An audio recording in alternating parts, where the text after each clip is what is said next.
Here we are, facing off against the pro boss, ZCZ. Let's see. Never played him before, but him and his brother joined today. Welcomed them kindly. It was confusing because the only difference in their names is an O and a 0. This hand seems great. We got all our men and plenty of things to do. A little heavy on the tap lands. He is playing white-black. Interesting. So I'm going to Tormenting Voice, ship a land for sure. Probably going to draw more land anyway, but I don't. But I have mono things to do. Read the bones, okay. I do draw a land, which is good. Which one to lead off with is pretty interesting. Sky Spawner or Gear Crafter? Again, I choose Gear Crafter. Most people, I mean, he's probably a black-white control deck and has removal. And if I play a Sky Spawner, he just kills a Sky Spawner, then I have a 1/1 that can't hit with flying. At least in this scenario, I can hit with a 1/1 flying. Zulaport Chain Mage. Okay, so I guess he's some sort of ally deck. Here we can leave open collateral damage and just play another Gear Crafter, I guess. There's no way he's blocking. And again, I guess, yeah, even with a 4/2 blocker, if I would have played Sky Spawner, my 1/1 on the ground would not have been able to attack, but my 2/1 could, so I got in an extra point of damage there, which is good. And he's playing all this Read the Bones, so he's defensive. I'm going to be beating him down pretty quickly here, and there's no Shrivel in the format, so he's going to get crunched. Undo War Cleric.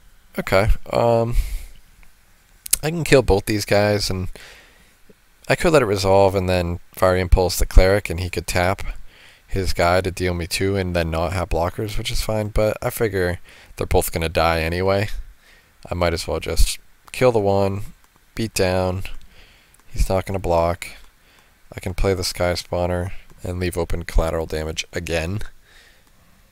And now he has to play a creature, you know, and I'll just kill his 2/2 in response so he can't gain any life. He's got a Grasp, which is fine with me.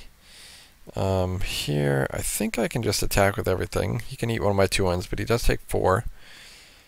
Goes down to 4. And I can play an Incubator Drone and just keep the pressure on. He's in a really tough spot. Because now, like, collateral damage is almost lethal. He's got to spend removal spells. Yeah, he's tapping out for 2 removal spells, which is pretty good.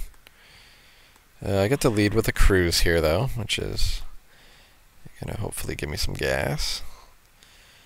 And, yeah, that qualifies as fine. Just play the Incubator Drone. I think about not attacking, but I guess putting the 2 is good because it turns off Read the Bones and Vulturous Haven, and it just makes it harder in general for him to deal with things and makes collateral damage a top deck win. So yeah, so we got game 1. It was, I guess he had a lot of removal and some allies, so we definitely want to keep some of our removal in, but Vampire Envoy is a tough card. Definitely want our Fiery Impulses in, or Fiery Conclusions in. The Disdainful Stroke seems good. Negate seems good, just because he probably has Duress and some other removal, maybe discard. This hand's pretty good. Just needs to draw 1 land, and then we're off to the races, and he mulled to 6. So I'm fine with this. Got all of our colors. That is not the best card to draw. Don't need any more 3-drops. Untap land is perfect, so that means we're going to start playing 3-drops every turn from here on out. Uh-oh. We would really like a Fiery Impulse. He chooses to attack rather than gain 3 life this turn, which I think is interesting. I think I'm the clear beatdown in this deck, or in this matchup, so we'll see what happens. He's fine getting 3 life this turn. Pretty much, the best combo of Oath of the Gatewatch Limited. This turn he wants to attack. He must have another Vampire Envoy. Yep, that's the only thing that makes sense to me. So here I will definitely kill an Envoy if he wants to gain the life. He's going to have to tap it now, which means I am going to get to bash him for 5. Keep that life total reasonable. My roommate was watching me play, and I told him, he saw the combo was assembled, and I told him, don't worry, I guarantee I'll end this game with more life total than him. We'll see if I deliver on that promise. We'll see who gets the highest life total. I don't know if I kept track of that when I was playing, but we'll see how high his gets. He's even got Cleric of the Forward Order. He's on the mono life game plan. So am I, though. Alright, so Sky Spawner still can't get in the air because he's got a 1/4 blocker. So, hoping to draw Fire Conclusion. Healing Hands, man, this guy. He's got the life total cushioned. I guess Fire Conclusion is in the graveyard. It's kind of a interesting card for me to be delving away here, but I think I just want to draw lands too for my Ruin Processor, since I'm figuring that'll just Abyss. Cost your healer, okay. Another Undo War Cleric, alright, so now he's going to gain 5 life per turn. I just slam my Ruin Processor, don't need to gain life since he's dealing me literally 0 damage. He almost decided to attack there, which would have signified another Vampire Envoy. And he maybe should be attacking, just because he needs to deal damage to me sometime. But he can gain 5, take 7. So I can deal him 2 a turn at this point. Since I have Disdainful Stroke, I'm gonna leave it open whenever possible. And for exact situations like this, Calastria Night Watch is a card that could get to be a 4/5 flying every turn. That's how I could lose. He could attack me for a few turns with flyers, huge ones.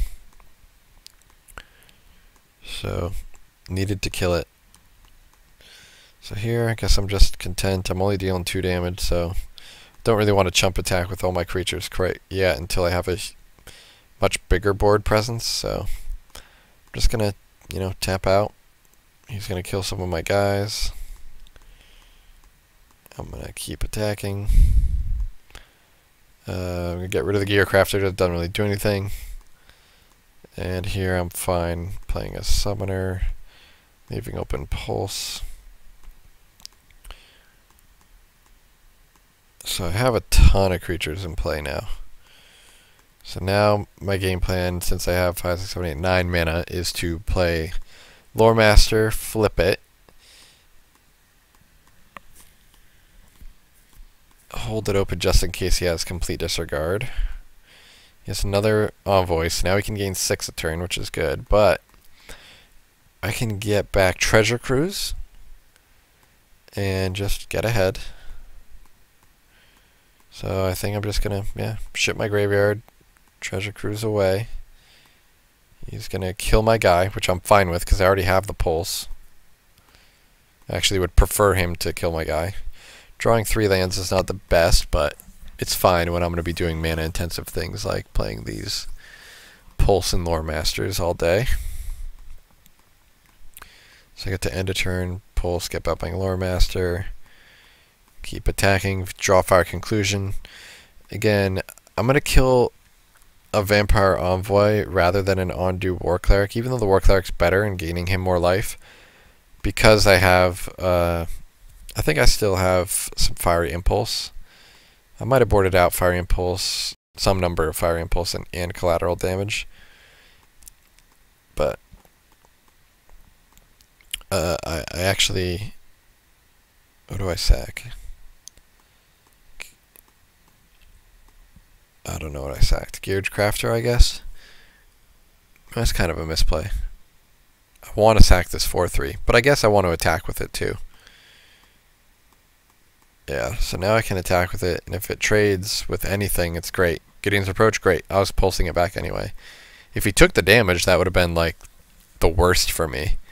Because then I had no way to sack it, and no way to, like, regain value. So now that I have 2 pulses, I can pulse Lore Master back, play it, morphed, Megamorph it, get back Treasure Cruise.